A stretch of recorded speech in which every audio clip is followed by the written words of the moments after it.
Eh, Hola, mi nombre es Diana Alejandra Piñeras, estudiante de Relaciones Internacionales y Estudios Políticos de la Universidad Militar Nueva Granada. Hoy hablaremos sobre los debates paradigmáticos en las relaciones internacionales. Para ello iniciaremos entendiendo de dónde surgen los paradigmas. Entonces vamos a decir que los paradigmas se deben a los cambios sociales, políticos, económicos, culturales y técnicos que suceden en el sistema internacional. Asimismo, la interacción de nuevos actores y las tensiones surgidas a partir de la Primera y la Segunda Guerra Mundial dan paso a que los politólogos, filósofos y demás empiecen a entender lo que sucede a nivel internacional. De ahí que surgen los paradigmas. Entonces, ¿qué son los paradigmas? Estos son postulados fundamentales que centran la atención en los fenómenos que se dan en la sociedad internacional, dependiendo ciertos factores. Entre ellos podemos hablar como la búsqueda de la paz y los conflictos que siempre han existido, la guerra, la interacción de los nuevos actores internacionales y asimismo el equilibrio del poder. Ahora bien, existen diferentes paradigmas, por lo que podemos hablar de debates paradigmáticos. Sin embargo, hoy hablaremos desde las lecturas de Celestino de Arenal y Scott Linklater y definiremos los paradigmas en tres: el tradicional, también denominado realista o estadocentrista, el estructuralista o neomarxista y el globalista. Para ello iniciaremos hablando desde el realismo. Decimos que el realismo es el que explica la realidad internacional a partir del interés primario de los estados, que es maximizar siempre la supervivencia, la seguridad y el poder. Entonces aquí en este paradigma el investigador observa un mundo donde el estado es un actor racional, también es unitario, es unificado y asimismo es el actor más importante dentro del sistema internacional, cuya característica esencial es la de ser una estructura anárquica. Acá los autores hablan de que el sistema internacional es un caos, hay solamente anarquía. Es una visión bastante pesimista.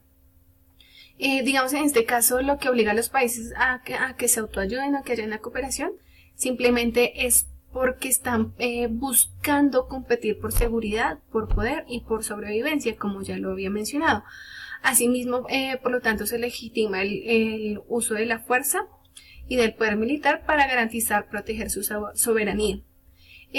Por ejemplo, un análisis realista observa de manera pesimista la cooperación y la posibilidad del cambio hacia un mundo mejor. Ve en el poder militar una parte importante de la ecuación política y la guerra es el fenómeno que acecha constantemente el mundo, esperando solamente las condiciones específicas para emerger. Digamos que para poder estudiar desde la visión tradicional o realista, lo que se suele hacer es que se empieza a analizar desde una visión materialista y estructuralista el mundo, haciendo un análisis, por ejemplo, de lo que es el territorio, la geografía, el tamaño de la economía, el tamaño del ejército. Como dije, es un factor muy importante. También se empieza a estudiar lo que es el balance del poder, la posición del Estado dentro del sistema internacional y asimismo se hace un análisis de lo que son las ganancias relativas respectivamente. Ahora, si lo asociáramos a un ejemplo, que en este caso para los tres vamos a tomar lo que es la cooperación internacional, en el realismo las relaciones con otros estados a través de la política exterior se basa en la utilización de diferentes herramientas para alcanzar objetivos de aumento de poder o maximización de la seguridad, como ya lo habíamos mencionado.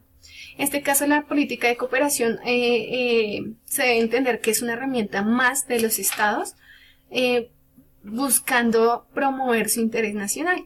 Entonces, en este caso, digamos que se genera una relación en la que el Estado, que digamos que es el que está otorgando la ayuda a otro Estado, simplemente lo que está buscando es una alianza. Aquí es donde existe el juego de poder. Entonces, digamos que esta ayuda se ve más como una persuasión o como un uso de influencias para poseer a los más débiles. Entonces, la cooperación al desarrollo puede ser un instrumento de persuasión con el fin de generar o mantener la superioridad de un Estado sobre el otro. Bueno, entonces ahora vamos a ver lo que es el estructuralista neomarxista, o también denominado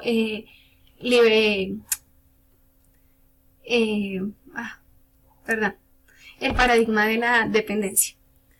Entonces, este se da más o menos hacia los 90, este se da al mismo tiempo que el otro paradigma, que es el globalista. En este se produce algo totalmente diferente, y es que acá se ve, digamos que un proceso de desigualdad y de dominación, pero desde la parte económica.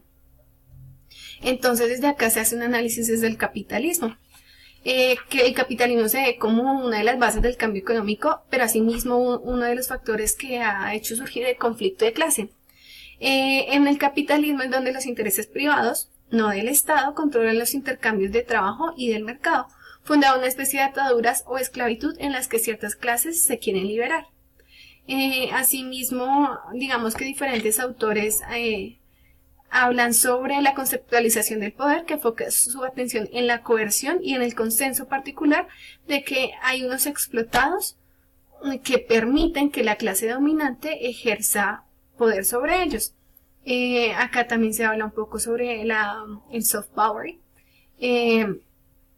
Asimismo, digamos que el intercambio siempre va a ser desigual. Es aquí donde surgen términos como los países de centro y los países de periferia, o lo que algunos llaman los países desarrollados y subdesarrollados.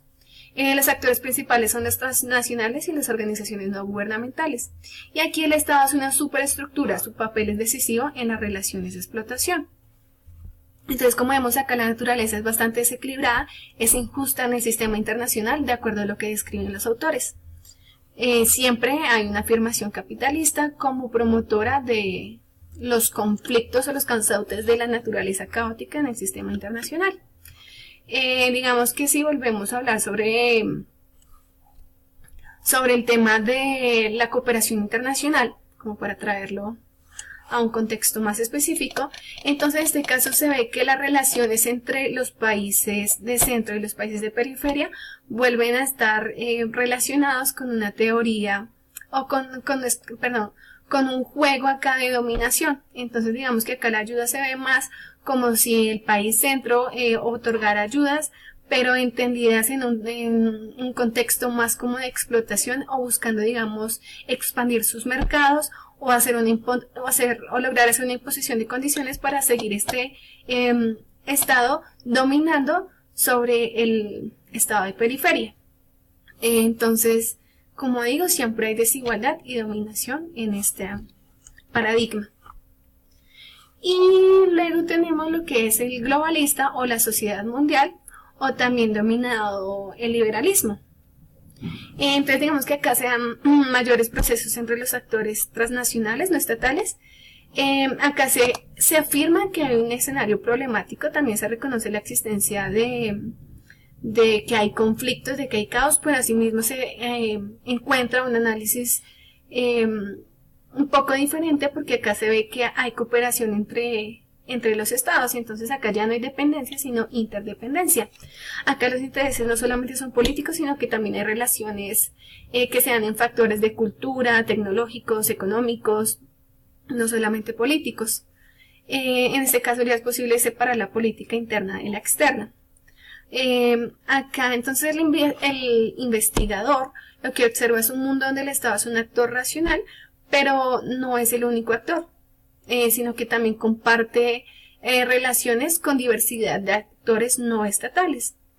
Entonces acá lo que vemos es un pluralismo. Los liberales o la sociedad mundial ve la naturaleza humana básicamente buena. Entonces acá ya no hay una naturaleza caótica, y tampoco se cree que exista una anarquía internacional, como lo hacían los realistas. Creen que esta puede ser superada a través de la acción colectiva, una especie de federación de estados en la que las soberanías se dejarían intactas. Es decir, que tiene una visión optimista de la cooperación que prevalece sobre el conflicto. Los liberales también ven un mundo armonioso basado en la cooperación de los estados, con beneficios para todos ellos. Acá digamos que siempre se ve el tema de la diplomacia y del soft power, y ve que siempre los estados buscan que haya como un equilibrio en el sistema internacional.